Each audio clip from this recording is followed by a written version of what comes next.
ವಾರ್ತೆಗಳಿಗೆ ಸ್ವಾಗತ. ನಾನು ಕಾವ್ಯ. ಮೊದಲಿಗೆ ಮುಖ್ಯಾಂಶಗಳು.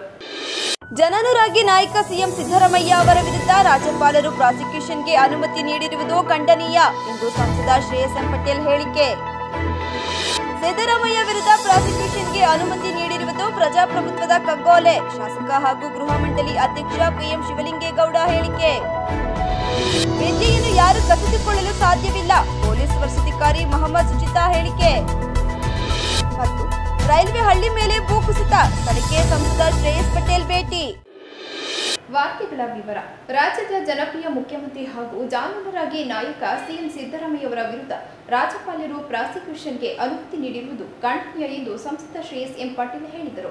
ಪತ್ರಿಕಾಗೋಷ್ಠಿಯಲ್ಲಿ ಮಾತನಾಡಿದ ಅವರು, ರಾಜ್ಯಪಾಲರ ಈ ನಿಲುವಿಗೆ ನಮ್ಮ ಧಿಕ್ಕಾರಿ ಇದೆ ಎಂದರು. ದೇಶದಲ್ಲೇ ಸಿದ್ದರಾಮಯ್ಯ ಅವರು ಜಾಮೀನುರಾಗಿ ಮುಖ್ಯಮಂತ್ರಿ ಹಾಗೂ ಜನನಾಯಕ ಆಗಿದ್ದಾರೆ. ಪ್ರಾಸಿಕ್ಯೂಷನ್ಗೆ ಅನುಮತಿ ನೀಡುವುದರ ಹಿಂದೆ ರಾಜಕೀಯ ದುರುದ್ದೇಶ ಅಡಗಿದೆ ಎಂದು ದೂರಿದರು. ಸಿಎಂ ಅವರನ್ನೇ ಟಾರ್ಗೆಟ್ ಮಾಡಿರುವ ರಾಜ್ಯಪಾಲರ ನಡೆ ಅನುಮಾನ ಮೂಡಿಸಿದೆ. ನಾವೆಲ್ಲರೂ ಸಿಎಂ ಬೆನ್ನ ಹಿಂದೆ ಇದ್ದೇವೆ. ಅವರ ಪರವಾಗಿ ಬೀಗಿತೆ ಇಳಿದು ಹೋರಾಟ ಮಾಡುತ್ತೇವೆ. ಯಾವ ಷಡ್ಯಂತ್ರಕ್ಕೂ ಸಿಎಂ ಹೆದರುವವರಲ್ಲ. ಅವರ ಹೆಸರಿಗೆ ಕಳಂಕ ತರುವ ಪ್ರಯತ್ನದ ವಿರುದ್ಧ ನಾವೆಲ್ಲರೂ ಪಕ್ಷಾತೀತವಾಗಿ, ಜಾತ್ಯತೀತವಾಗಿ ಹೋರಾಡಬೇಕಿದೆ. ಹಾಗಾಗಿ ಜಿಲ್ಲಾ ಕಾಂಗ್ರೆಸ್ ವತಿಯಿಂದ ಹಮ್ಮಿಕೊಂಡಿರುವ ಹೋರಾಟಕ್ಕೆ ಹೆಚ್ಚು ಜನರು ಭಾಗಿಯಾಗಿ ಯಶಸ್ವಿಗೊಳಿಸಬೇಕು ಎಂದು ಮನವಿ ಮಾಡಿದರು. ಪ್ರಾಸಿಕ್ಯೂಷನ್ಗೆ ಮಾನ್ಯ ರಾಜ್ಯಪಾಲರು ಅವಕಾಶ ಮಾಡಿಕೊಟ್ಟಿದ್ದಾರೆ. ನಾವೆಲ್ಲರೂ ಇದನ್ನ ಪಕ್ಷಾತೀತವಾಗಿ, ಜಾತ್ಯತೀತವಾಗಿ ನಾವು ಇದನ್ನ ಧಿಕ್ಕರಿಸ್ತೀವಿ. ಯಾಕಂತ ಹೇಳಿದ್ರೆ ಒಬ್ಬ ಜನನುರಾಗಿ, ಒಬ್ಬ ಜನನಾಯಕ, ಒಂದು ಮಾಸ್ ಲೀಡರ್ ಅಂತ ಏನ್ ಹೇಳ್ತಾರೆ, ಬರೀ ನಮ್ಮ ರಾಜ್ಯಕ್ಕೆ ಸೀಮಿತವಾದಂತಹ ಒಂದು ಮುಖ್ಯಮಂತ್ರಿಗಳಲ್ಲ, ಇಡೀ ದೇಶ ನೋಡುವಂತಹ ಒಂದು ಮುಖ್ಯಮಂತ್ರಿಗಳ ಟಾರ್ಗೆಟ್ ಮಾಡಿರೋದು ನೀವೆಲ್ಲ ನೋಡ್ತಾ ಇದ್ರಿ. ರಾಜ್ಯಪಾಲರ ಕಚೇರಿ ಮೇಲೆ ನಮ್ಗೆಲ್ಲರೂ ಅನುಮಾನ ಇದೆ. ಯಾಕಂತ ಹೇಳಿದ್ರೆ ರಾಜ್ಯಪಾಲರು ಅವರ ಕರ್ತವ್ಯ ಮಾಡ್ತಾ ಇದ್ದಾರೋ ಇಲ್ಲ ಯಾರೋ ಒಬ್ರು ಕೇಂದ್ರ ಸರ್ಕಾರದ ಕೈಗೊಂಬೆ ಆಗಿದೆಯೋ ಅನ್ನೋದನ್ನ ನಾವೆಲ್ಲ ಇವತ್ತು ಅನುಮಾನ ಹುಟ್ಟಿಸಿದೆ. ಜೊತೆಗೆ ನಾವೆಲ್ಲ ಶಾಸಕರಾಗಿರ್ಬೋದು, ನಾವೆಲ್ಲ ಸಂಸದರುಗಳೆಲ್ಲರೂ ಇವತ್ತು ಸಿದ್ದರಾಮಯ್ಯ ಸಾಹೇಬ್ರು ಅವ್ರ ಬೆನ್ನಿಂದ ನಿಂತಿದ್ದೀವಿ. ಯಾವುದೇ ಕಾರಣಕ್ಕೂ ಯಾವುದೇ ರೀತಿ ಅವರು ವಕವಿಂದ್ರ ಮೈತ್ರಿ ಅವ್ರು ಏನಾದ್ರೂ ಯಾವ ರಾಜೀನಾಮೆ ಪ್ರಶ್ನೆ ಇಲ್ಲ. ನಾವೆಲ್ಲ ಸಿದ್ದರಾಮಯ್ಯ ಸಾಹೇಬ್ರ ಜೊತೆ ಇದ್ದೀವಿ. ಅದೇನಾದ್ರೂ ಆಗ್ಲಿ ನಾವೆಲ್ಲರೂ ಬೀದಿಗಿಳಿದು ಹೋರಾಟ ಮಾಡೋದಾಗ್ಲಿ ಸರಿ. ಈ ಒಂದು ಏನು ಇವರು ಕುತಂತ್ರ ಮಾಡಿ ಸಿದ್ದರಾಮಯ್ಯ ಸಾಹೇಬ್ರ ಹೆಸರಿಗೆ ಮಸಿ ಬೆಳೆದಂತ ಕೆಲಸವನ್ನ ಮಾಡ್ತಿದ್ದಾರೆ, ಅದನ್ನ ನಾವು ಧಿಕ್ಕರಿಸ್ತೀವಿ. ಜೊತೆಗೆ ನಾಳೆ ಅಂದ್ರೆ ಸೋಮವಾರ ನಮ್ಮ ಜಿಲ್ಲಾ ಕಾಂಗ್ರೆಸ್ ವತಿಯಿಂದ ನಮ್ಮ ಜಿಲ್ಲಾ ಅಧ್ಯಕ್ಷರ ಒಂದು ಅಧ್ಯಕ್ಷತೆಯಲ್ಲಿ ಒಂದು ಧರಣಿಯನ್ನ ನಾವು ಮಾಡ್ತಾ ಇದ್ದೀವಿ. ನಮ್ಮ ಮಾನ್ಯ ಶಾಸಕರ ರೀತಿಯಲ್ಲಿ ಹೇಮಾವತಿ ಸರ್ಕಲ್ ಇಂದ ನಮ್ಮ ಜಿಲ್ಲಾಧಿಕಾರಿಗಳ ಕಚೇರಿ ಅತಿ ಹೆಚ್ಚಿನ ಕಾರ್ಯಕರ್ತರು ಸೇರಲಿದ್ದಾರೆ. ಜೊತೆಗೆ ನಾನು ಮಾಧ್ಯಮ ಮುಖಾಂತರ ಮನವಿಯನ್ನ ಮಾಡ್ತೀನಿ. ಎಲ್ಲ ನಮ್ಮ ಕಾರ್ಯಕರ್ತರು ಮುಖಂಡರು, ನಮ್ಮ ಸಾರ್ವಜನಿಕರು ಪಕ್ಷಾತೀತವಾಗಿ, ಜಾತ್ಯತೀತವಾಗಿ ಒಬ್ಬ ಒಳ್ಳೆ ನಾಯಕರಿಗೆ ನಾವು ಬೆಂಬಲ ಸೂಚಿಸಲಿಕ್ಕೆ ಇವೆಲ್ಲರೂ ಸಹಕರಿಸಿ ಅಂತ ನಾನು ಕೇಳ್ಕೊಂಡೆ. ಪತ್ರಿಕಾಗೋಷ್ಠಿಯಲ್ಲಿ ಕಾಂಗ್ರೆಸ್ ಜಿಲ್ಲಾಧ್ಯಕ್ಷ ಲಕ್ಷ್ಮಣ್, ಮಾಧ್ಯಮ ಜಿಲ್ಲಾ ಪ್ರಚಾರ ಸಮಿತಿ ಅಧ್ಯಕ್ಷರಾದ ದೇವರಾಜೇಗೌಡ, ಮುಖಂಡರಾದ ಬಿಪಿ ಮಂಚೇಗೌಡ, ಪಟೇಲ್ ಶಿವಪ್ಪ, ಮಲ್ಲಿಗೆವಾಳ್ ದೇವಪ್ಪ ಉಪಸ್ಥಿತರಿದ್ದರು. ರಾಜ್ಯಪಾಲರು ಕೇಂದ್ರ ಸರ್ಕಾರದ ಏಜೆಂಟ್ ರೀತಿ ವರ್ತಿಸುತ್ತಿದ್ದಾರೆ ಎಂದು ಗೃಹ ಮಂಡಳಿ ಅಧ್ಯಕ್ಷ ಕೆಎಂ ಶಿವಲಿಂಗೇಗೌಡ ಆಕ್ರೋಶ ವ್ಯಕ್ತಪಡಿಸಿದರು. ಸುದ್ದಿಗೋಷ್ಠಿಯಲ್ಲಿ ಮಾತನಾಡುತ್ತಾ, ರಾಜ್ಯದಲ್ಲಿ ರಾಜಕೀಯ ಷಡ್ಯಂತ್ರ ನಡೆದಿದೆ. ರಾಜ್ಯಪಾಲರು ಮುಖ್ಯಮಂತ್ರಿಗಳ ಮೇಲೆ ಪ್ರಾಸಿಕ್ಯೂಷನ್ಗೆ ಅನುಮತಿ ನೀಡಿದ್ದಾರೆ. ರಾಜ್ಯಪಾಲರು ಬಿಜೆಪಿ ಕೈಗೊಂಬೆಯಾಗಿ ಕೆಲಸ ಮಾಡುತ್ತಿದ್ದಾರೆ. ರಾಜ್ಯಪಾಲರ ಕಚೇರಿಯನ್ನೇ ಬಿಜೆಪಿ ಮುಖಂಡರು ಅಂಗಳವನ್ನಾಗಿ ಮಾಡಿಕೊಂಡಿದ್ದಾರೆ. ಬಿಜೆಪಿ ಜೆಡಿಎಸ್ ಒಕ್ಕೂಟ ಷಡ್ಯಂತ್ರದ ರಾಜಕಾರಣ ಮಾಡುತ್ತಿದ್ದಾರೆ. ಬಿಜೆಪಿಯವರು ಯಾವತ್ತೂ ಜನತೆಯ ಬಹುಮತದಿಂದ ಆರಿಸಿ ಬಂದು ಅಧಿಕಾರ ಮಾಡಿಲ್ಲ. ಪಾದಯಾತ್ರೆ ಮಾಡಿ ವೈಯಕ್ತಿಕವಾಗಿ ಕಿತ್ತಾಡಿಕೊಂಡು ಪಾದಯಾತ್ರೆ ಮುಗಿಸಿದರು. ಪಾದಯಾತ್ರೆಯಲ್ಲಿ ಸಿದ್ದರಾಮಯ್ಯ ಇಂತಹ ಅಪರಾಧ ಮಾಡಿದ್ದಾರೆ ಅಂತ ಹೇಳಲಿಲ್ಲ. ಎಲ್ಲರಿಂದಲೂ ಸಿದ್ದರಾಮಯ್ಯ ಅವರ ಮೇಲೆ ಕೇಸ್ ಹಾಕಿಸಿದ್ದಾರೆ. ಸಿದ್ದರಾಮಯ್ಯ ಅವರ ಮೇಲೆ ಪ್ರಾಸಿಕ್ಯೂಷನ್ಗೆ ಅನುಮತಿ ನೀಡಿರುವುದು ಪ್ರಜಾಪ್ರಭುತ್ವದ ಕಗ್ಗೊಲೆ. ಬೊಮ್ಮಾಯಿ ಸಿಎಂ ಆಗಿದ್ದಾಗ ಅನುಮತಿ ಕೊಟ್ಟು ಈಗ ಕೇಸ್ ಹಾಕಿಸಿದ್ದಾರೆ. ಒಂದು ಪ್ರಿಲಿಮಿನರಿ ತನಿಖೆ ಮಾಡದೆ ಅನುಮತಿ ನೀಡಿದ್ದಾರೆ. ಸಿದ್ದರಾಮಯ್ಯ ಅವರ ಹೆಸರಿಗೆ ಮಸಿ ಬಳಿಯಲು, ಕಪ್ಪು ಚುಕ್ಕೆ ಇಡಲು ಈ ರೀತಿ ಮಾಡುತ್ತಿದ್ದಾರೆ. ಹಿಂಬಾಗಿಲಿನಿಂದ ಅಧಿಕಾರಕ್ಕೆ ಬರಲು ಪ್ರಯತ್ನಿಸುತ್ತಿದ್ದಾರೆ. ಇದೇ ರೀತಿ ಮುಂದುವರೆದರೆ ದೊಡ್ಡ ಮಟ್ಟದ ಆಂದೋಲನ ಆರಂಭವಾಗುತ್ತದೆ ಎಂದು ಹೇಳಿದರು. ಈ ರಾಜ್ಯದಲ್ಲಿ ರಾಜಕೀಯ ಷಡ್ಯಂತ್ರ ನಡೀತಾ ಇದೆ. ಇವತ್ತು ರಾಜ್ಯಪಾಲರು ಸನ್ಮಾನ್ಯ ಮುಖ್ಯಮಂತ್ರಿಗಳ ಮೇಲೆ ಪ್ರಾಸಿಕ್ಯೂಷನ್ನ ಆಜ್ಞೆ ಮಾಡಿದ್ದಾರೆ. ಅವರು ಮಾಡಿರ್ತಕ್ಕಂಥ ಒಂದು ಆಜ್ಞೆ ಏನಿದೆ ಅದರ ವಿರುದ್ಧ ನೀವು ಮಾಡಿರ್ತಕ್ಕಂಥದ್ದು ಬಿ ಜೆ ಪಿಯವರ ಕೈಗೊಂಬೆಯಾಗಿ ರಾಜ್ಯಪಾಲರ ಕಚೇರಿಯನ್ನೇ BJPಯ ಕಾರ್ಯಕರ್ತರ ಮುಖಂಡರುಗಳ ಅಂಗಳವನ್ನಾಗಿ ಮಾಡ್ಕೊಂಡಿದ್ದೀರಿ. ನೀವು ರಾಜಕೀಯದಲ್ಲಿ ಸೆಂಟ್ರಲ್ ಗೌರ್ಮೆಂಟ್ ಬನ್ನಿ ಸರ್.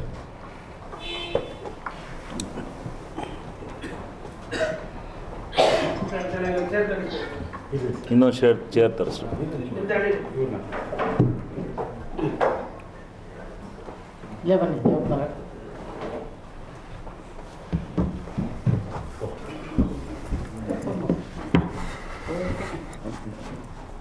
ನೀವು ಕೇಂದ್ರ ಸರ್ಕಾರದ ಏಜೆಂಟರ ರೀತಿ ವರ್ತನೆ ಮಾಡ್ತಾ ಇದ್ದೀರಿ. ನಿಮ್ಮ ರಾಜ್ಯಪಾಲರ ಒಂದು ಏನು ನಿವಾಸ ಇದೆ ಅದನ್ನು ಅಪವಿತ್ರ ಮಾಡ್ತಾ ಇದ್ದೀರಿ ಅಂತಕ್ಕಂಥ ನಿಟ್ಟಿನಲ್ಲಿ ಇಡೀ ರಾಜ್ಯಾದ್ಯಂತ ರಾಜ್ಯಪಾಲರ ಈ ಒಂದು ನಿರ್ಣಯದ ವಿರುದ್ಧ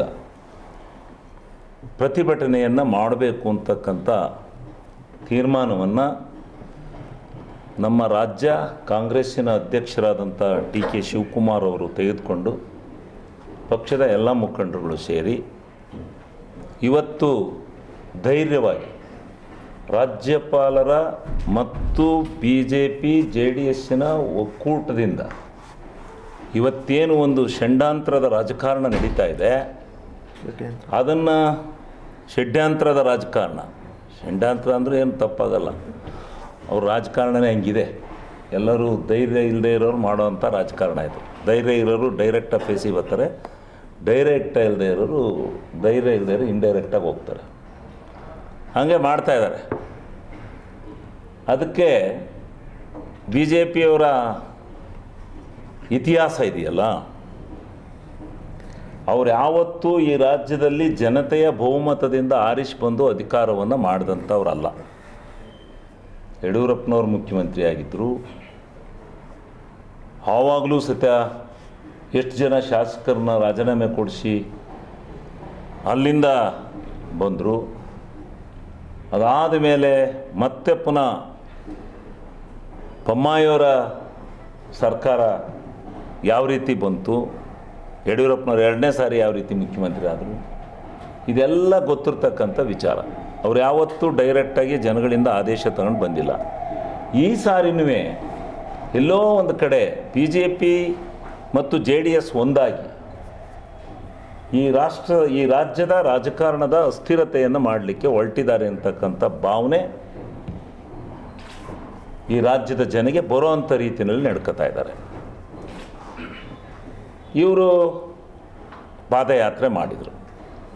ಪಾದಯಾತ್ರೆ ಮಾಡಬೇಡಿ ಅಂತ ಹೇಳಲ್ಲ, ಅದು ಮಹಾತ್ಮ ಗಾಂಧೀಜಿನೇ ಈ ದೇಶಕ್ಕೆ ಸ್ವತಂತ್ರ ಕೊಡಬೇಕಾದ್ರೆ ಪಾದಯಾತ್ರೆ ಮುಖಾಂತರ ಅಹಿಂಸಾವಾದದ ಮುಖಾಂತರ ತಂದು ಕೊಟ್ಟೋಗಿದ್ದಾರೆ. ನಾನು ಆ ಮಾರ್ಗವನ್ನು ಅಲುಗಳೆಯಲಿಲ್ಲ.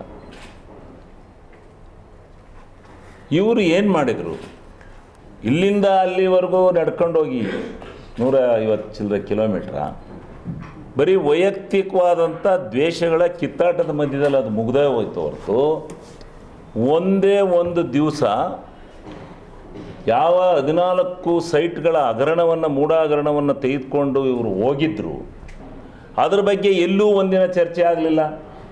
ಇಂಥ ಅಪರಾಧವನ್ನು ಸಿದ್ದರಾಮಯ್ಯನವ್ರು ಮಾಡಿದ್ದಾರೆ ಅಂತ ಹೇಳೋವಂಥ ಗೋಜಿಗೆ ಹೋಗಲಿಲ್ಲ.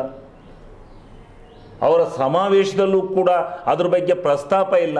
ಸಿದ್ದರಾಮಯ್ಯನವರಿಗೆ ಇವರು ರಾಜ್ಯಪಾಲರು ಏನು ಪ್ರಾಸಿಕ್ಯೂಷನ್ಗೆ ಆದೇಶ ಮಾಡಿದರೆ ಇದೊಂಥರ ಪ್ರಜಾಪ್ರಭುತ್ವದ ಕಗ್ಗೋಲೆ. ಬೊಮ್ಮಾಯಿನೇ ಈ ರಾಜ್ಯದ ಮುಖ್ಯಮಂತ್ರಿ, ಇವರೇ ಕೊಟ್ಬಿಟ್ಟು ಈಗ ಇವರು ಈ ರೀತಿ ಆಪಾದನೆ ಮಾಡ್ಕೊಂಡು ಹೋಗೋದು ಸರಿಯಿಲ್ಲ. ಇದು ಜನತೆಗೆ ಈಗಾಗಲೇ ತಿಳಿಸಿದ್ದೀವಿ. ನೀವು ಗಳಿಸಿದ ಹಣ, ಸಂಪತ್ತು, ಇತರ ಎಲ್ಲವನ್ನು ಮತ್ತೊಬ್ಬರು ಕಸಿದುಕೊಳ್ಳಬಹುದು. ಆದರೆ ನೀವು ಪಡೆದ ಶಿಕ್ಷಣವನ್ನು ಯಾರೂ ಕಸಿದುಕೊಳ್ಳಲು ಸಾಧ್ಯವಿಲ್ಲ. ಶಿಕ್ಷಣದ ಜೊತೆಯಲ್ಲಿ ಸಮಾಜದಲ್ಲಿ ಒಳ್ಳೆಯ ವ್ಯಕ್ತಿಯಾಗಿ ಬೆಳೆಯಬೇಕೆಂದು ಜಿಲ್ಲಾ ಪೊಲೀಸ್ ವರಿಷ್ಠಾಧಿಕಾರಿ ಮೊಹಮ್ಮದ್ ಸುಜಿತಾ ತಿಳಿಸಿದರು. ಅಂಬೇಡ್ಕರ್ ಭವನದಲ್ಲಿ ಹಾಸನ ಜಿಲ್ಲಾ ಬಾಬು ಜಗಜೀವನ ರಾಮ್ ಕ್ಷೇಮಾಭಿವೃದ್ಧಿ ಸಂಘ ಇವರ ಸಂಯುಕ್ತಾಶ್ರಯದಲ್ಲಿ ಹಮ್ಮಿಕೊಳ್ಳಲಾಗಿದ್ದ ಪ್ರತಿಭಾ ಪುರಸ್ಕಾರ ಮತ್ತು ನಿವೃತ್ತ ನೌಕರರಿಗೆ ಸನ್ಮಾನ ಸಮಾರಂಭವನ್ನು ಉದ್ಘಾಟಿಸಿ ಮಾತನಾಡಿದ ಅವರು, ಉತ್ತಮವಾಗಿ ಓದಿದ ಹಿನ್ನೆಲೆಯಲ್ಲಿ ಇಂತಹ ಪ್ರತಿಭಾ ಪುರಸ್ಕಾರಗಳು ನಿಮಗೆ ಸಿಗುತ್ತದೆ. ಓದುವ ವೇಳೆ ಸಮಯ ವ್ಯರ್ಥ ಮಾಡದೆ ಶಿಸ್ತುಬದ್ಧವಾಗಿ ಶಿಕ್ಷಣಕ್ಕೆ ಹೆಚ್ಚಿನ ಗಮನ ನೀಡಿದರೆ ಉತ್ತಮ ಸ್ಥಾನಕ್ಕೆ ಬರಬಹುದು. ಎಲ್ಲವನ್ನೂ ಮತ್ತೊಬ್ಬರಿಂದ ಕಸಿದುಕೊಳ್ಳಬಹುದು, ಆದರೆ ನಿಮ್ಮ ವಿದ್ಯೆಯನ್ನು ಯಾರೂ ಕಸಿದುಕೊಳ್ಳಲು ಸಾಧ್ಯವಿಲ್ಲ. ಮಕ್ಕಳು ಒಂದು ಗುರಿ ಇಟ್ಟುಕೊಂಡು ಮುಂದೆ ಸಾಗಬೇಕು. ಅದರಂತೆ ಪೋಷಕರು ಸಹ ಮಕ್ಕಳ ಆಸೆ ಏನಿದೆ ಎಂಬುದನ್ನು ಅರ್ಥ ಮಾಡಿಕೊಂಡು ಏನು ಇಷ್ಟಪಡುತ್ತಾರೆ ಎಂಬುದನ್ನು ಗುರುತಿಸಿ ಸಾಧನೆಗೆ ಪ್ರೋತ್ಸಾಹಿಸಬೇಕು. ಪೋಷಕರು ಮುಖ್ಯವಾಗಿ ಮಕ್ಕಳಿಗೆ ಇಷ್ಟವಾದ ವಿಚಾರವನ್ನು ಓದಲು ಹಾಗೂ ರೂಢಿಸಿಕೊಳ್ಳಲು ಅವಕಾಶ ನೀಡಬೇಕು. ಒತ್ತಡ ಹೇರಬಾರದು. ಶಿಕ್ಷಣ ಒಂದಕ್ಕೆ ಮಾತ್ರ ಹೆಚ್ಚಿನ ಒತ್ತು ನೀಡದೆ ಜೊತೆಯಲ್ಲಿ ಉತ್ತಮ ವ್ಯಕ್ತಿಯನ್ನಾಗಿಸುವ ಕಡೆಗೆ ಗಮನ ಹರಿಸಬೇಕು. ಈ ಸಮಾಜದಲ್ಲಿ ಓದುವುದು ಒಂದೇ ಅಲ್ಲ, ಒಳ್ಳೆಯ ಸಂಸ್ಕೃತಿ ಅಳವಡಿಸಿಕೊಂಡಾಗ ಮಾತ್ರ ಶಿಕ್ಷಣಕ್ಕೆ ಮಹತ್ವ ಬರುತ್ತದೆ. ವಿದ್ಯಾರ್ಥಿಗಳು ಉತ್ತಮ ಶಿಕ್ಷಣದ ಜೊತೆಗೆ ಮೌಲ್ಯಗಳನ್ನು ಬೆಳೆಸಿಕೊಳ್ಳಬೇಕು. ಅನ್ಯರಿಗೆ ತೊಂದರೆ ನೀಡಬಾರದು. ಎಲ್ಲರೊಂದಿಗೆ ಸೌಹಾರ್ದಯುತವಾಗಿ ಬೆಳೆಯಬೇಕು. ಯಾರ ಜೊತೆಗೂ ಮೈಮನಸ್ಸು ಮಾಡಿಕೊಳ್ಳಬಾರದು ಎಂದು ಹೇಳಿದರು.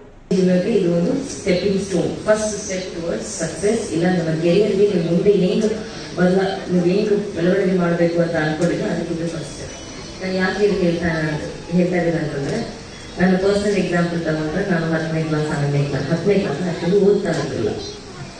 ಇದು ಈ ರೀತಿ ನಮ್ಮ ಫ್ರೆಂಡ್ಸ್ಗೆಲ್ಲ ಪ್ರತಿಭಾ ಪುರಸ್ಕಾರ ಕೊಡುವಾಗ ನನ್ನ ಹೆಸರು ಅದು ಬರ್ತಾ ಇರಲಿಲ್ಲ.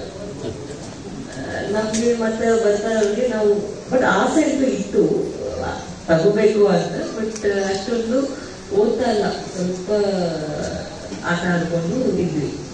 ಬಟ್ ಏನಾಗುತ್ತೆ ಅಂತಂದ್ರೆ ಒಂದ್ಸತಿ ನಮ್ಗೆ ರೆಕಗ್ನಿಷನ್ ಆಯ್ತು ಅಂತಂದ್ರೆ ಆಯ್ತು ಅಂತ ನಾವು ಸ್ಯಾಟಿಸ್ಫೈಡ್ ಆಗ್ಬಿಡ್ತೀವಿ. ಏನೋ ಒಂದು ಕೈಯಲ್ಲಿ ಸಿಕ್ಕಿಲ್ಲ ಅದಕ್ಕೋಸ್ಕರ ನಾವು ಬಹಳಷ್ಟು ಅವ್ರಿಗೆ ಹಿಂದೆ ಪಡಿಸ್ತೀವಿ. ಏನೋ ಒಂದು ಕೈಯಲ್ಲಿ ಸಿಕ್ಕಿದೆ ಅದನ್ನು ಇಟ್ಕೊಂಡು ಮುಂದುವರ್ಸೋದಲ್ಲ, ನಿಮ್ಗೆ ಅದು ಇಂಪಾರ್ಟೆಂಟ್. ಸೊ 11ನೇ ಕ್ಲಾಸ್ ಬರುವಾಗ ನಾನು ಏನಾದ್ರು ಮಾಡಿ ನಮ್ಗೆ ಸೈನ್ಸ್ ನನಗೆ ಸೈನ್ಸ್ ಅಂತ ಓದಕ್ಕೆ ಬರೋದಿಲ್ಲ. ಫಿಸಿಕ್ಸ್ ಅನ್ನೋದು very weak student in physics chemistry ತುಂಬಾ ವೀಕ್ ಇದೆ. ಬಾಟ್ನಿ ಓದಕ್ಕೆ ಚೆನ್ನಾಗಿ ಓದ್ತಾ ಇದೆ, ಫಿಸಿಕ್ಸ್ ಕೆಮಿಸ್ಟ್ರಿ ತುಂಬಾ ವೀಕ್ ಇದೆ. ಸೊ ನಮ್ಮ ಅಮ್ಮ ಅಪ್ಪ ನಮ್ಗೆ ಟ್ಯೂಷನ್ ಕಳಿಸಿದ್ರು. 10ನೇ ಕ್ಲಾಸಲ್ಲಿ ಚೆನ್ನಾಗಿ ಮಾರ್ಕ್ಸ್ ತಗೊಂಡ ಫಿಸಿಕ್ಸ್ ಅಲ್ಲಿ. ಆದ್ರೆ 11th and PU ಅಲ್ಲಿ ನಾನು ಹೇಳಿದಪ್ಪ ನನಗೆ ಸೈನ್ಸ್ ಇಷ್ಟ ಆದ್ರೆ ನಾನು ನಾರ್ಮಲ್ ಅಕೌಂಟ್ಸ್ ಕಾಮರ್ಸ್ ತಗೊಂಡು ಓದ್ತೀನಿ ಅಂತ. ನಮ್ಮ ಅಪ್ಪ ನನಗೆ ಇಷ್ಟತೆ ಅದು ಓದಮ್ಮ ಅಂತದ್ದು. ಇವತ್ತು ನಾನು ಯಾಕೆ ಇದು ಹೇಳ್ತಾ ಇರ್ತಕ್ಕಂಥ ನಮ್ಮ ಮಕ್ಕಳು ನಾನು ಇವತ್ತು ಇಷ್ಟು ಚೆನ್ನಾಗಿ ಆಡಿದ್ವಿ ಅಂತಂದ್ರೆ ಕೆರಿಯರಲ್ಲಿ ನಮ್ಮ ಅಪ್ಪ ಅಮ್ಮ ನನಗೆ ಏನು ಇಷ್ಟ ಇದ್ರು ಅದನ್ನು ಓದಿಸಿದ್ರು. ಅವಾಗ ಮಾತಾಡ್ತಾನೆ ನಾವು ಏನು ಪುರಸ್ಕಾರ ತಗೋತೀವಿ, ಇಲ್ಲ ಏನು ನಮ್ಗೆ ಮೋಟಿವೇಶನ್ ಇರುತ್ತೋ, ನಮ್ಗೆ ಇಷ್ಟಪಟ್ಟ ವಿಷಯದಲ್ಲಿ ಮೋಟಿವೇಶನ್ ಜಾಸ್ತಿ ಇರುತ್ತೆ. ಇಷ್ಟಪಟ್ಟಿರೋದ್ರಲ್ಲಿ ಮೋಟಿವೇಶನ್ ಇರಲ್ಲ, ಬೇರೆಯವರು ಹೇಳಿ ಮಾಡಿಸ್ಕೋಬೇಕು. ಸೊ ಇವರು 10ನೇ ತರಗತಿ ಮುಗ್ದವರು ಮತ್ತು 11ನೇ ತರಗತಿ ಮುಗ್ದವರು ನಮ್ಮ ಮಕ್ಕಳ ಜೊತೆಗೆ ಕೂತ್ಕೊಂಡು ಮಾತಾಡಿ ಅವ್ರಿಗೆ ಏನು ಇಷ್ಟ ಇಲ್ಲ ಅಂತ ನೋಡಿ, ಅವರಲ್ಲಿ ಯಾವುದ್ರ ಮೇಲೆ ಪ್ರೀತಿ ಜಾಸ್ತಿ ಇದೆ, ಯಾವುದೇ ವಿಷಯದ ಮೇಲೆ ಅವ್ರಿಗೆ ಇಂಟ್ರೆಸ್ಟ್ ಜಾಸ್ತಿ ಇದೆ ಅಂತ ದಯವಿಟ್ಟು ತಂದೆ ತಾಯಿಯವರು ನೀವು ಎಲ್ಲರೂ ನೀವು ಕೂತ್ಕೊಂಡು ಮಾತಾಡಿದಾಗ ನಮ್ಮ ಮಕ್ಕಳಿಗೆ ಏನು ಇಷ್ಟ ಅಂತ ಗೊತ್ತಿರ್ತದೆ. ಈಗ ಮೊನ್ನೆ ಒಂದು 3 ದಿನ ಹಿಂದೆ ನಾವು ಏನು ಇಷ್ಟಪಡ್ತೀವಿ ಅಷ್ಟೇ. ಈ ಸಂದರ್ಭದಲ್ಲಿ ಜಿಲ್ಲಾಬಾಬು ಜಗಜೀವನ ರಾಮ್ ಕ್ಷೇಮಾಭಿವೃದ್ಧಿ ಸಂಘದ ಅಧ್ಯಕ್ಷ LS ಬಸವರಾಜು, ಸಾಮಾಜಿಕ ಕಾರ್ಯಕರ್ತರಾದ ಎಂ ನಾಗಮಣಿ, ಸಂಘದ ಗೌರವಾಧ್ಯಕ್ಷ TL ಶಿವಣ್ಣ, ಪ್ರಧಾನ ಕಾರ್ಯದರ್ಶಿ LH ಸೋಮಶೇಖರ್, ಲೆಕ್ಕ ಪರಿಶೋಧಕರಾದ R ರಂಗರಾಜು, ಸಂಘಟನಾ ಕಾರ್ಯದರ್ಶಿ R ತೀರ್ಥಪ್ರಸಾದ್, KP ಸುರೇಶ್, ಸಂಘದ ಗೌರವಾಧ್ಯಕ್ಷರಾದ ಶಿವಣ್ಣ, TS ಪ್ರಧಾನ ಕಾರ್ಯದರ್ಶಿಯವರಾದ ಸೋಮಶೇಖರ್, L ಸದಸ್ಯರುಗಳಾದ ರಾಜು, BH ಯೋಗೇಶ್, ಜೈರಾಮ್ ಸ್ವಾಮಿ, ಮಲ್ಲೇಶಪ್ಪ, ಧರ್ಮ, ಚಂದ್ರಕುಮಾರ್, ತೀರ್ಥಮಣಿ, ಅಶ್ವಿನಿ, ಭಾಗ್ಯ, ಪುಷ್ಪಲತಾ, ಸ್ವರ್ಣಲತಾ, ಚಂದ್ರಮತಿ, ನಾಗರತ್ನ, ಸತ್ಯವತಿ ಉಪಸ್ಥಿತರಿದ್ದರು. ಸಕಲೇಶಪುರ ತಾಲೂಕಿನ ಆಚಂಕಿ ದೊಡ್ಡಸಾಗರ ಬಳಿ ರೈಲ್ವೆ ಹಳಿ ಮೇಲೆ ಭೂಕುಸಿತ ಉಂಟಾದ ಸ್ಥಳಕ್ಕೆ ಸಂಸದ ಶ್ರೇಯಸ್ ಪಟೇಲ್ ಅಧಿಕಾರಿಗಳೊಂದಿಗೆ ಭೇಟಿ ನೀಡಿ ಪರಿಶೀಲನೆ ನಡೆಸಿದರು. ಈ ಸಂದರ್ಭದಲ್ಲಿ ಸುದ್ದಿಗಾರರೊಂದಿಗೆ ಮಾತನಾಡಿದ ಅವರು, ಹಾಸನ ಜಿಲ್ಲೆಯ ಇತಿಹಾಸದಲ್ಲಿ ಇದೇ ಮೊದಲ ಬಾರಿಗೆ ರೈಲ್ವೆ ಹಳಿ ಮೇಲೆ 2 ಬಾರಿ ಮಣ್ಣು ಕುಸಿತ ಉಂಟಾಗಿದ್ದು ತೆರವು ಕಾರ್ಯಾಚರಣೆ ಭರದಿಂದ ಸಾಗುತ್ತಿದೆ. ತಾಲೂಕು ಆಡಳಿತ ಸಹಕಾರದೊಂದಿಗೆ ರೈಲ್ವೆ ಇಲಾಖೆ ಅಧಿಕಾರಿಗಳ ನಿರಂತರ ಪರಿಶ್ರಮದಿಂದ ಮಣ್ಣು ತೆರವುಗೊಳಿಸಿ ಇನ್ನೇನು ಕೆಲವೇ ದಿನಗಳಲ್ಲಿ ರೈಲು ಓಡಾಡಲು ಅನುಕೂಲ ಕಲ್ಪಿಸಲಾಗುವುದು. ದೂರದೃಷ್ಟಿ ಉಳ್ಳ ಯೋಜನೆಗಳನ್ನು ಜಾರಿಗೆ ತರುವ ಅಗತ್ಯವಿದೆ. ಈ ಬಗ್ಗೆ ತಜ್ಞರ ಜೊತೆ ಹಾಗೂ ಕೇಂದ್ರದ ರೈಲ್ವೆ ಖಾತೆ ಸಚಿವರು ಮತ್ತು ರಾಜ್ಯ ಖಾತೆ ಸಚಿವರನ್ನ ಭೇಟಿ ಮಾಡಿ ಸಮಸ್ಯೆ ಬಗ್ಗೆ ಮನವರಿಕೆ ಮಾಡಿ ಶಾಶ್ವತ ಪರಿಹಾರ ಕಂಡುಕೊಳ್ಳುವ ನಿಟ್ಟಿನಲ್ಲಿ ಶ್ರಮ ವಹಿಸುವುದಾಗಿ ಹೇಳಿದರು. ಇತಿಹಾಸದಲ್ಲಿ ಇದೇ ಮೊದಲನೇ ಬಾರಿ ಈ ರೀತಿ ಆಗ್ತಾ ಇರೋದು. ಯಾವುದೇ ಅಂತ ಮಳೆ ಎಷ್ಟು ಜಾಸ್ತಿ ಇದ್ರೂ ಸಹ ಈ ರೀತಿಯಷ್ಟು ಲ್ಯಾಂಡ್ ಸ್ಲೈಡ್ಸ್ ಎಲ್ಲೂ ಆಗಿದೆ, ಸಕಲೇಶಪುರದಾಗಿರೋದು. ಆಮೇಲೆ ಎಸ್ಪೆಷಲಿ ಈ ಒಂದು ರೈಲ್ವೆ ಹಳಿ ಮೇಲೆ ಇದಾಗಲೇ 2ನೇ ಬಾರಿ ಆಗಿರೋದು. ನಿಮಗೆಲ್ಲ ಗೊತ್ತಿರೋಂಗೆ ಇದು ಯಶವಂತಪುರ, ಹಾಸನ, ಮಂಗಳೂರು, ನಮ್ಮ ಕಾರವಾರ ತನಕ ಹೋಗ್ತದೆ, ಕಣ್ಣೂರು ಎಲ್ಲ. ಅದು ಒಟ್ಟು 6 ಪ್ಯಾಸೆಂಜರು, ಅಷ್ಟು ಗೂಡ್ಸ್ ಟ್ರೈನ್ಗಳು ಇದೇ ರೀತಿ ಓಡಾಡಬೇಕಾಗ್ತದೆ. ಇದೇ ಹೇಳಿದ್ದು ಇದು ಏನಾಗ್ತಿದೆ ಅಂತ ಎಕ್ಸ್ಪರ್ಟ್ಸ್ನ ಒಂದು ಲಾಂಗ್ ಟರ್ಮ್ ನಾವು ಯೋಚನೆ ಮಾಡಬೇಕಾಗ್ತದೆ. ದೂರದೃಷ್ಟಿ ಇಟ್ಕೊಂಡು ಶಾಶ್ವತ ಪರಿಹಾರಕ್ಕೆ ಯೋಚನೆ ಮಾಡಬೇಕಾಗ್ತದೆ. ಯಾಕಂತೇಳಿದ್ರೆ ಇವತ್ತು ನೀವೆಲ್ಲ ನೋಡ್ಬೋದು ಇಲ್ಲಿ ಇದು ಪಾಪ ಇವ್ರು ಕೆಲಸ ಮಾಡಿದಾಗ ಮತ್ತೆ ನೀರು ಅದೇ ರೀತಿ ಬರ್ತಾಯಿದೆ. ಸ್ಲರಿ ಥರ ಏನಂತ ಹೇಳ್ತಾರೆ, ಪಗಡ ಅಂತಾರಲ್ಲ ಕನ್ನಡದಲ್ಲಿ, ಅದೇ ರೀತಿ ಮತ್ತೆ ನೀರು ಮಿಶ್ರಿತವಾದಂತಹ ಮಣ್ಣು ಕೆಳಗಡೆ ಕೆಸರು ಬರ್ತಾನೆ ಇದೆ. ಇದಕ್ಕಾಗಲೇ ಪಾಪ ನಮ್ಮ ಎಲ್ಲ ರೈಲ್ವೆ ಸಿಬ್ಬಂದಿ ಮತ್ತು ನಮ್ಮ ರೈಲ್ವೇಸ್ ಪೊಲೀಸ್ ಅವರು ಹಗಲಿರುಳು ಕೆಲಸ ಮಾಡ್ತಾ ಇದ್ದಾರೆ. ಇದು ಅಚಾನಕ್ಕಾಗಿ ಆಗಿದೆ. ಯಾಕಂದರೆ ಪ್ರಕೃತಿ ವಿರುದ್ಧ ನಾವು ಯಾರು ಏನು ಮಾತಾಡಲಿಕ್ಕಾಗಲ್ಲ.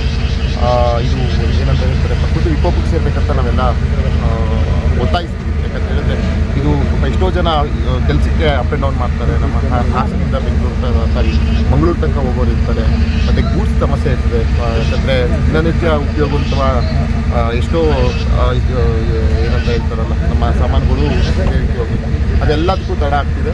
ನಮ್ಮ DRM ಮೇಡಮ್ ಸಹ ಇವತ್ತು, ನಮ್ಮ ಶಿಲ್ಪಿ ಮೇಡಮ್ ಅವರು ಸಹ ಬಂದಿದ್ದಾರೆ, ಮತ್ತು ಎಕ್ಸ್ಪರ್ಟ್ಸ್ ಎಲ್ಲ ಬಂದಿದ್ದಾರೆ. ಅಲ್ಲಿ ಬೆಟ್ಟಕ್ಕೆ ನಾನು ಅಲ್ಲಿ ಹೋಗ ಅವರು ನಾಳೆ ಅಂತ ಹೇಳಿದ್ದಾರೆ. ಆದರೆ ನಾನು ಒಂದು ದಿನ ಜಾಸ್ತಿ ಹೇಳ್ಬೇಕಾಗ್ತದೆ. ಯಾಕಂತ ಹೇಳಿದ್ರೆ ನಿಮ್ಗೆ ಗೊತ್ತು, ಈಗ ಆಗ್ದಂಗೆ ಅದಕ್ಕೆ ಮತ್ತೆ ಮಣ್ಣು ಕುಸಿತ ಆಗ್ತಾನೆ ಇದೆ. 2 ದಿನದಲ್ಲಿ ಇದಕ್ಕೆ ಪರಿಹಾರ ಮಾಡಿಕೊಡ್ತಾರೆ. ಮತ್ತೆ ಮಳೆ ಜಾಸ್ತಿ ಆದರೆ ಈ ರೀತಿ ಸಮಸ್ಯೆ ಆಗ್ಬೋದು. ದೂರದೃಷ್ಟಿ ಇಟ್ಟು ಶಾಶ್ವತ ಪರಿಹಾರಕ್ಕೆ ನಾವು ಫಸ್ಟು ಯೋಚನೆ ಮಾಡ್ತಾ ಇದ್ದೀವಿ. ತಾತ್ಕಾಲಿಕವಾಗಿ ಏನು ಮಾಡಬೇಕು ಎಲ್ಲದನ್ನು ಸನ್ನದ್ಧರಾಗಿ ನಮ್ಮ ರೈಲ್ವೆ ಸಿಬ್ಬಂದಿಗಳು ಪಾಪ ಹಗಲಿರುಳು ಕೆಲಸ ಮಾಡ್ತಾಯಿದ್ದಾರೆ. ನಮ್ಮ ಕೇಂದ್ರ ರೈಲ್ವೆ ಸಚಿವ ಅಶ್ವಿನಿ ಸರ್ ಹತ್ರನೂ ಸಹ ನಾವು ಮನವಿಯನ್ನು ಮಾಡ್ತೀವಿ. ಮತ್ತು ನಮ್ಮ ರಾಜ್ಯ ಸಚಿವರೇ ಇದ್ದಾರೆ, ನಮ್ಮ ಸೋಮಣ್ಣ ಸರ್, ಅವರಕ್ಕೂ ಸಹ ಇದ್ರ ಬಗ್ಗೆ ನಾವು ಹೋಗಿ ಮನವಿಯನ್ನು ಮಾಡ್ತೀವಿ. ಏನು ಮಾಡ್ಬೋದು ಖಂಡಿತವಾಗಿ ಅವರು ಸಕಾರಾತ್ಮಕ ಸ್ಪಂದಿಸ್ತಾರೆ ಅಂತ ನಮಗೆಲ್ಲ ಒಂದು ಭರವಸೆಯನ್ನು ಇಟ್ಕೊಂಡು ಆದಷ್ಟು ಇನ್ನೊಂದು ಎರಡು ದಿನದೊಳಗಡೆ ನಾವು ರೈಲು ಓಡಾಡಲಿಕ್ಕೆ ನಮ್ಮ ಎಲ್ಲ ಏನಂತ ಹೇಳ್ತಾರೆ ನಮ್ಮ ರೈಲ್ವೆ ಇಲಾಖೆಯವರು ಮತ್ತೆ ಮಾಡಿಕೊಡ್ತಾರೆ. ಈ ಸಂದರ್ಭದಲ್ಲಿ ಸಕಲೇಶಪುರ ಉಪವಿಭಾಗಾಧಿಕಾರಿ ಶ್ರುತಿ ಮತ್ತು ರೈಲ್ವೆ ಇಲಾಖೆ ಅಧಿಕಾರಿಗಳು ಹಾಗೂ ಸಿಬ್ಬಂದಿಗಳು ಹಾಜರಿದ್ದರು. ಈಗ ಜಾಹೀರಾತು. ನೀವು ನಿಮ್ಮ ಚಿನ್ನವನ್ನು ಪ್ರಸ್ತುತ ದರದಲ್ಲಿ ಮಾರಾಟ ಮಾಡಬೇಕೇ? ನೀವು ನಿಮ್ಮ ಗಿರವಿ ಇಟ್ಟಿರುವ ಚಿನ್ನವನ್ನು ಬಿಡಿಸಲು ಹಣ ಬೇಕೇ? ಹಿಂದೆ ಕರೆ ಮಾಡಿ ಸ್ಕಂದ ಗೋಲ್ಡ್ ಕಂಪನಿ 7996089960.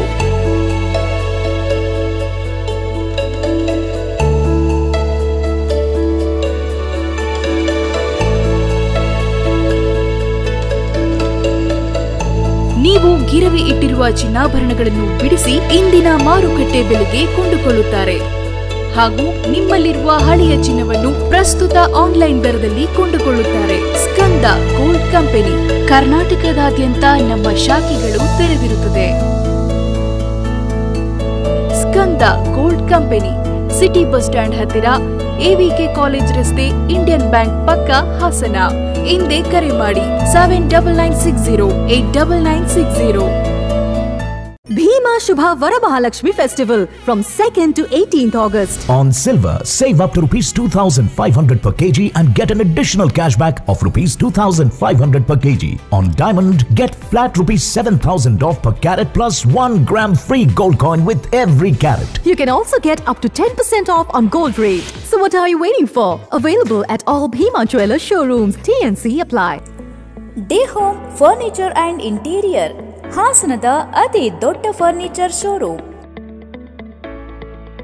ನಿಮ್ಮ ಕನಸಿನ ಮನೆಯ ಅಂದವನ್ನ ಹೆಚ್ಚಿಸಲು ಹಾಗೂ ಆರಾಮದಾಯಕ ಪೀಠೋಪಕರಣಗಳು ಉತ್ಕೃಷ್ಟ ಗುಣಮಟ್ಟದಲ್ಲಿ ಲಭ್ಯ. ವಿವಿಧ ವಿನ್ಯಾಸದ ಡೈನಿಂಗ್ ಟೇಬಲ್ಗಳು, ಮ್ಯಾಟ್ರೆಸ್ಗಳು, corner sofa, recliner sofa, wooden sofa, ಹಲವು ಮಾದರಿಯ ಕಾಟ್ಗಳು, ವಾರ್ಡ್ರೋಬ್ಗಳು, ಡ್ರೆಸ್ಸಿಂಗ್ ಟೇಬಲ್ಗಳು, ಇನ್ನು ಹಲವಾರು ವೆರೈಟಿಯ ಫರ್ನಿಚರ್ಗಳು ದೊರೆಯುತ್ತವೆ. ಭೇಟಿ ಕೊಡಿ day home furniture and interior, opposite district stadium, Salagame road, Hassan.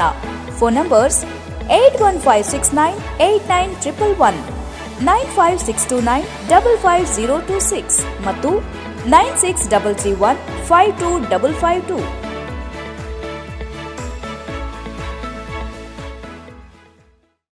ಪೂರ್ವಿಕಾದಲ್ಲಿ ಆಕರ್ಷಕ ಸೇಲ್ ಬಂದಾಯ್ತು. ನಿಮಗೆ ಇಷ್ಟ ಇರೋ ಮೊಬೈಲ್ ಖರೀದಿಸಿ ಹಾಗೂ ಕಾಂಟೆಸ್ಟ್ ನಲ್ಲಿ ಭಾಗವಹಿಸಿ. Mahindra XUV 3XO car, 55 inch smart TV, AC, laptop, double door fridge, washing machine, smart phone, smart watch, air cooler, mixer grinder, pedestal fan ಅಂತ 10 ಕೋಟಿವರೆಗೂ ಬಹುಮಾನ ಗೆಲ್ಲಿರಿ. ಈ ಆಫರ್ ಆಗಸ್ಟ್ 18ರವರೆಗೆ ಮಾತ್ರ. ಈಗಲೇ ಪೂರ್ವಿಕಾ ಶೋರೂಮ್ಗೆ ಭೇಟಿ ಕೊಡಿ. ಕಲ್ಯಾಣ ಮಂಟಪ 12 ವಸಂತಗಳನ್ನು ಪೂರೈಸಿ 13ನೇ ವರ್ಷಕ್ಕೆ ಪಾದಾರ್ಪಣೆ ಮಾಡುತ್ತಿರುವ ಗೋಮತಿ ಕಲ್ಯಾಣ ಮಂಟಪವನ್ನು ಹೊಚ್ಚ ಹೊಸ ರೂಪದಲ್ಲಿ ನಿಮ್ಮ ಮುಂದೆ ಪ್ರಸ್ತುತಪಡಿಸುತ್ತಿದ್ದೇವೆ. ಅತ್ಯಾಧುನಿಕವಾಗಿ ನವೀಕರಣಗೊಂಡ ಕಲ್ಯಾಣ ಮಂಟಪದಲ್ಲಿ 1500 ಜನರು ಪಾಲ್ಗೊಳ್ಳಬಹುದಾದ ಬ್ಯಾಂಕ್ವೆಟ್ ಹಾಲ್, 700 ಜನರು ಊಟ ಮಾಡಬಹುದಾದ ಡೈನಿಂಗ್ ಹಾಲ್ ಇದ್ದು, ಮದುವೆ, ಬೀಗರ ಔತಣ, ನಾಮಕರಣ ಮತ್ತು ಎಲ್ಲ ಶುಭ ಸಮಾರಂಭಗಳಿಗೆ ಸಸ್ಯಾಹಾರಿ ಮತ್ತು ಮಾಂಸಾಹಾರಿ ಔತಣಗಳಿಗೆ ಹಾಲ್ ಅನ್ನು ನೀಡಲಾಗುತ್ತದೆ. 4 ಎಕರೆಗೂ ಅಧಿಕ ಜಾಗದಲ್ಲಿ ವಾಹನಗಳಿಗೆ ಉತ್ತಮವಾದ ಪಾರ್ಕಿಂಗ್ ವ್ಯವಸ್ಥೆ ಸಹ ಲಭ್ಯವಿದೆ. ನಿಮ್ಮ ಕುಟುಂಬದ ಸುಂದರ ಕಾರ್ಯಕ್ರಮಗಳನ್ನು ಅತ್ಯುತ್ತಮ ಕ್ಷಣಗಳನ್ನಾಗಿ ಮಾರ್ಪಾಡಾಗಿಸಲು ಒಂದು ಒಳ್ಳೆಯ ಜಾಗ, ಅದುವೇ ನಮ್ಮ ಗೋಮತಿ ಕಲ್ಯಾಣ ಮಂಟಪ. ಗೋಮತಿ ಕಲ್ಯಾಣ ಮಂಟಪ, ಕೋರ್ಟ್ ಹೊಸ ಬಸ್ ನಿಲ್ದಾಣದ ಹತ್ತಿರ, ಚನ್ನಪಟ್ಟಣ ಬಡಾವಣೆ, ಹೊಳೆನರಸೀಪುರ ರಸ್ತೆ, ಹಾಸನ. ಬುಕಿಂಗ್ ಹಾಗೂ ಹೆಚ್ಚಿನ ಮಾಹಿತಿಗಾಗಿ ಸಂಪರ್ಕಿಸಿ 9448427261 8970568666.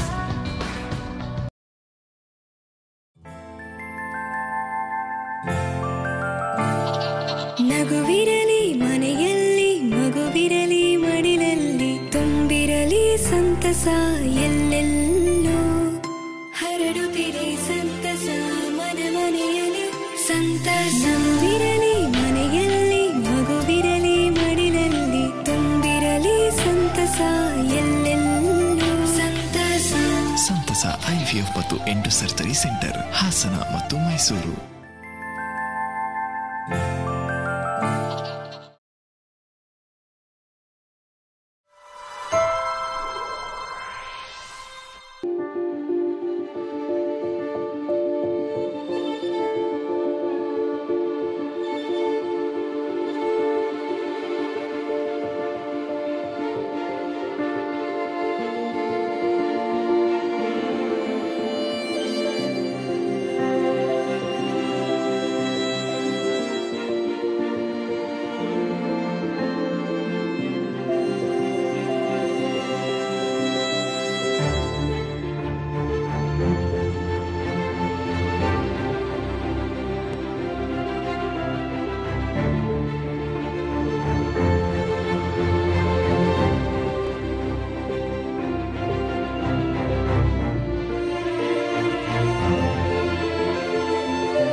ಮತ್ತೊಮ್ಮೆ ಅಮೋಘ ವಾರ್ತೆಗಳಿಗೆ ಸ್ವಾಗತ. ಕೋಲ್ಕತ್ತಾದ ವೈದ್ಯ ಮೇಲಿನ ಅಮಾನುಷ ದೌರ್ಜನ್ಯ ಹಾಗೂ ಕೊಲೆಯನ್ನು ಖಂಡಿಸಿ ಎಐಡಿಎಸ್ಒ ನೇತೃತ್ವದಲ್ಲಿ ಪ್ರತಿಭಟಿಸಿದ್ದಲ್ಲದೆ ರಾಜ್ಯದಲ್ಲಿ ಒಂದು ಹೊಸ ಸಾಂಸ್ಕೃತಿಕ ಚಳವಳಿಗೆ ನಾಂದಿ ಹಾಡಬೇಕೆಂದು ಆಗ್ರಹಿಸಿದರು.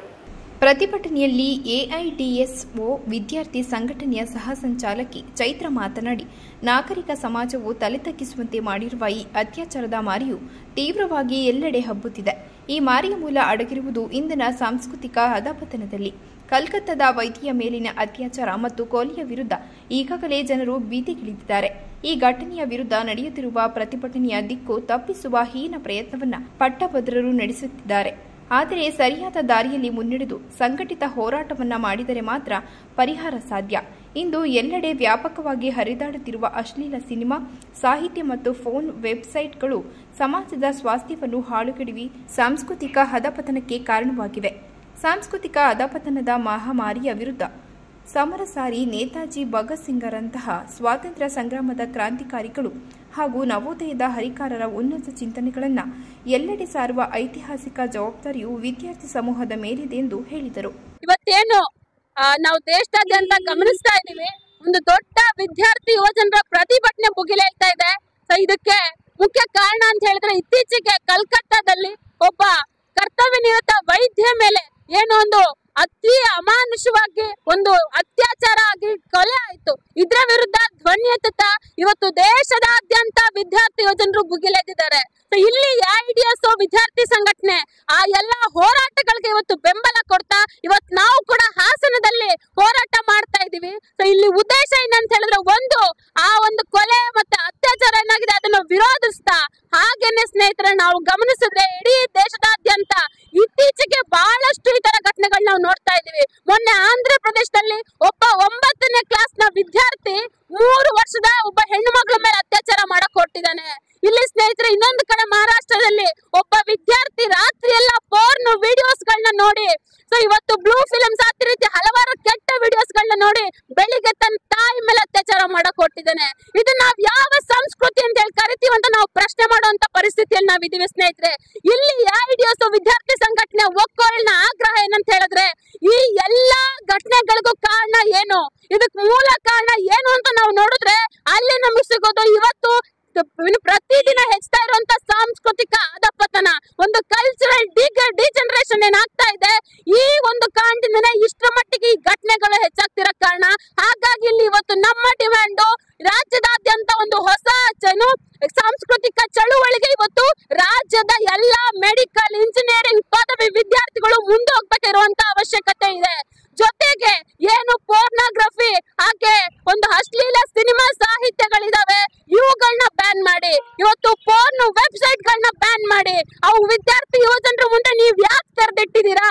ಬದಲಾಗಿ ಇವತ್ತು ಭಗತ್ ಸಿಂಗ್, ನೇತಾಜಿ, ಖುದಿರಾಮ್ ಬೋಸ್, ನಮ್ಮ ಹಲವಾರು ನವೋದಯ ಚಿಂತಕರ ವಿಚಾರಗಳನ್ನ ಇವತ್ತು ವಿದ್ಯಾರ್ಥಿಗಳ ಮಧ್ಯೆ ತಗೊಂಡೋಗಿ, ಯಾವ ವಿದ್ಯಾರ್ಥಿ ಖುದಿರಾಮ್ ಬೋಸ್ ಬಗ್ಗೆ ತಿಳ್ಕೊತಾನೆ, 18 ವರ್ಷಕ್ಕೆ ನಾನು ದೇಶಕ್ಕೋಸ್ಕರ ಪ್ರಾಣ ಕೊಡ್ಬೋದು ಅಂತ ಹೇಳ್ತಾನೆ, ಆ ವಿದ್ಯಾರ್ಥಿ ಈ ರೀತಿ ಕೆಲಸಕ್ಕೆ ಇಳಿಯಕ್ ಸಾಧ್ಯನಾ ಅಂತ ನಾವು ಪ್ರಶ್ನೆ ಕೇಳಿದ್ರೆ ಯಾವುದೇ ಕಾರಣಕ್ಕೂ ಇಲ್ಲ ಸ್ನೇಹಿತರೆ.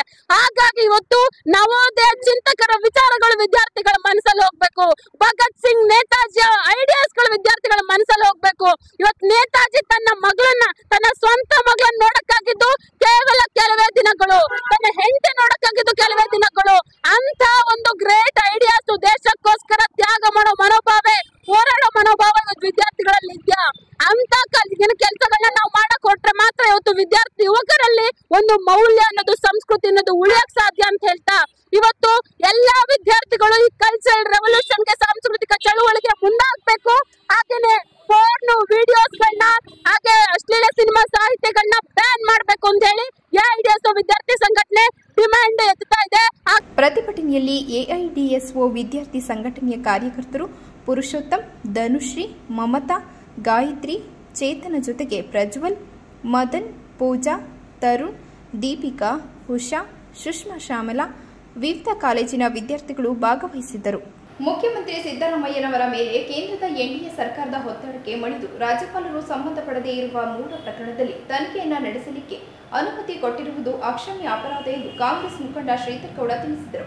ರಾಜ್ಯಪಾಲರ ನಡೆಯ ಬಗ್ಗೆ ಬೃಹತ್ ಪ್ರತಿಭಟನೆಯಲ್ಲಿ ಭಾಗವಹಿಸಿ ಮಾತನಾಡಿದ ಅವರು, ಇದು ಕಾನೂನು ಬಾಹಿರವಾಗಿರುವಂತದ್ದು. ಇದನ್ನು ಖಂಡಿಸಿ ಅರಕಲಗೂಡು ವಿಧಾನಸಭಾ ಕ್ಷೇತ್ರದ ಹಳ್ಳಿ ಮೈಸೂರಿನಿಂದ ಪ್ರಾರಂಭಿಸಿದ್ದೇವೆ. ಇದು ನಿಲ್ಲತಕ್ಕಂತಹದಲ್ಲ.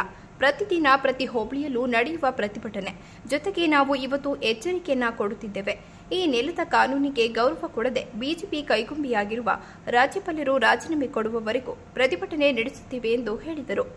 ಈ ರಾಷ್ಟ್ರ ಕಂಡಂತ ನಮ್ಮೆಲ್ಲರ ಅದ್ವಿತೀಯ ನಾಯಕರು ಹಾಗೆ ನುಡಿದಂತೆ ನಡೀತಾ ಇರತಕ್ಕಂತ ನಮ್ಮ ಕರ್ನಾಟಕ ಸರ್ಕಾರದ ನೇತಾರರು, ಬಡವರ ಬಂಧು, ಇವತ್ತು ಭಾಗ್ಯಗಳ ಸರ್ದಾರರು ಅಂತಾನೆ ಹೆಸರುವಾಸಿಯಾಗಿರ್ತಕ್ಕಂಥ ನಮ್ಮ ಏನು ಮಾನ್ಯ ಮುಖ್ಯಮಂತ್ರಿಗಳಾಗಿರ್ತಕ್ಕಂಥ ಸಿದ್ದರಾಮಯ್ಯ ಸಾಹೇಬರಿದ್ದಾರೆ, ಅವರ ಮೇಲೆ ಇವತ್ತು ನಮ್ಮ ಬಿಜೆಪಿ ಸರ್ಕಾರ ಹಾಗೂ ಬಿಜೆಪಿಯ ಕೇಂದ್ರದ ಸರ್ಕಾರ ಹಾಗೂ ಜೆಡಿಎಸ್ ಪಕ್ಷದ ಒಂದು ಒತ್ತಡಕ್ಕೆ ಮಣಿದು ಏನು ಬಿಜೆಪಿಯ ಕೈಗೊಂಬೆಯಾಗಿ ಇವತ್ತು ನಮ್ಮ ಏನು ಮಾನ್ಯ ರಾಜ್ಯಪಾಲರು ಮಾನ್ಯ ಸಿದ್ದರಾಮಯ್ಯವರವರ ಮೇಲೆ ಸಂಬಂಧ ಪಡದೇ ಇರತಕ್ಕಂತ ಏನು 3 ಪ್ರಕರಣದಲ್ಲಿ ಪ್ರಾಸಿಕ್ಯೂಷನ್ ನಡೆಸಲಿಕ್ಕೆ, ತನಿಖೆ ನಡೆಸಲಿಕ್ಕೆ ಅನುಮತಿಯನ್ನ ಕೊಟ್ಟಿದ್ದಾರೆ.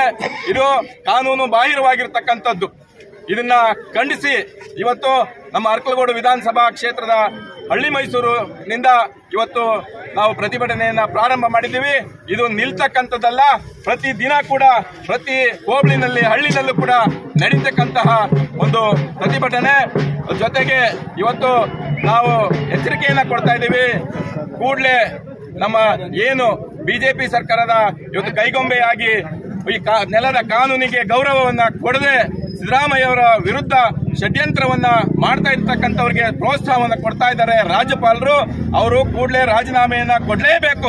ಅವರ ರಾಜೀನಾಮೆ ಕೊಡೋ ತನಕ ಕೂಡ ನಾವು ರಾಜ್ಯಪಾಲರ ರಾಜೀನಾಮೆಗೆ ಆಗ್ರಹಿಸಿ ಈ ಒಂದು ಪ್ರತಿಭಟನೆಯನ್ನ ಇವತ್ತು ನಾವು ಹಮ್ಮಿಕೊಂಡಿದ್ದೀವಿ. ಅಲ್ಲಿವರೆಗೂ ಕೂಡ ನಾವು ಬಿಡೋದಿಲ್ಲ ಅಂತಕ್ಕಂಥ ಮಾತನ್ನ ಈ ಸಂದರ್ಭದಲ್ಲಿ ಹೇಳ್ತಾ ನಾಳೆ ಕೂಡ ನಮ್ಮ ಹಾಸನದಲ್ಲಿ ಬೃಹತ್ ಪ್ರತಿಭಟನೆಯನ್ನ ಜಿಲ್ಲಾ ಕೇಂದ್ರದಲ್ಲಿ ಹಮ್ಮಿಕೊಂಡಿದ್ದೀವಿ. ಇದು ಹೀಗೆ ಪ್ರತಿ ದಿನ ಕೂಡ ಮುಂದುವರಿತದೆ. ಇವರು ಪ್ರಾಸಿಕ್ಯೂಷನ್ ಅನ್ನ ವಾಪಸ್ ತಗೊಳ್ಳದೆ ಹೋದ್ರೆ ನಾವು ಹಳ್ಳಿ ಮೈಸೂರಿನ ಏನು ಕಾರ್ಯಕರ್ತ ಬಂಧುಗಳಿದ್ದೀವಿ, ಸಿದ್ದರಾಮಯ್ಯ ಸಾಹೇಬರ ಅಭಿಮಾನಿಗಳು ನಾವೇನಿದ್ದೀವಿ, ನಾವೆಲ್ಲರೂ ಕೂಡ ರಾಜಭವನಕ್ಕೆ ಮುತ್ತಿಗೆ ಹಾಕ್ತಕ್ಕಂತ ಕೆಲಸವನ್ನು ಕೂಡ ರಾಜಭವನ್ ಚಲೋ ಯಾತ್ರೆಯನ್ನ ಪ್ರಾರಂಭ ಮಾಡ್ತೀವಿ ಅಂತ. ಪ್ರತಿಭಟನೆಯಲ್ಲಿ ಮುಖಂಡರಾದ ಹೊನ್ನಿಕೊಪ್ಪಲು ಮಂಚೇಗೌಡ, ಬಾಗಿವಾಳು ಮಂಚೇಗೌಡ ಹಾಗೂ ಕಾಂಗ್ರೆಸ್ ಕಾರ್ಯಕರ್ತರು ಹಾಜರಿದ್ದರು. ಕೊನೆಯಲ್ಲಿ ಮತ್ತೊಮ್ಮೆ ಮುಖ್ಯಾಂಶಗಳು. ಜನನುರಾಗಿ ನಾಯಕ ಸಿಎಂ ಸಿದ್ದರಾಮಯ್ಯ ಅವರ ವಿರುದ್ಧ ರಾಜ್ಯಪಾಲರು ಪ್ರಾಸಿಕ್ಯೂಷನ್ಗೆ ಅನುಮತಿ ನೀಡಿರುವುದು ಖಂಡನೀಯ ಎಂದು ಸಂಸದ ಶ್ರೇಯಸ್ ಎಂ ಪಟೇಲ್ ಹೇಳಿಕೆ.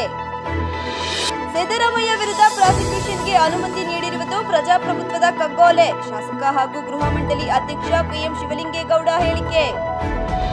ವಿದ್ಯೆಯನ್ನು ಯಾರು ಕಸಿದುಕೊಳ್ಳಲು ಸಾಧ್ಯವಿಲ್ಲ, ಪೊಲೀಸ್ ವರಿಷ್ಠಾಧಿಕಾರಿ ಮೊಹಮ್ಮದ್ ಸುಚಿತಾ ಹೇಳಿಕೆ. ಮತ್ತು ರೈಲ್ವೆ ಹಳ್ಳಿ ಮೇಲೆ ಭೂಕುಸಿತ, ಸ್ಥಳಕ್ಕೆ ಸಂಸದ ಶ್ರೇಯಸ್ ಪಟೇಲ್ ಭೇಟಿ.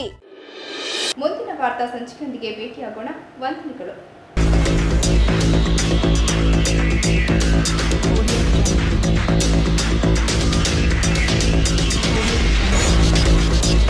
Thank you.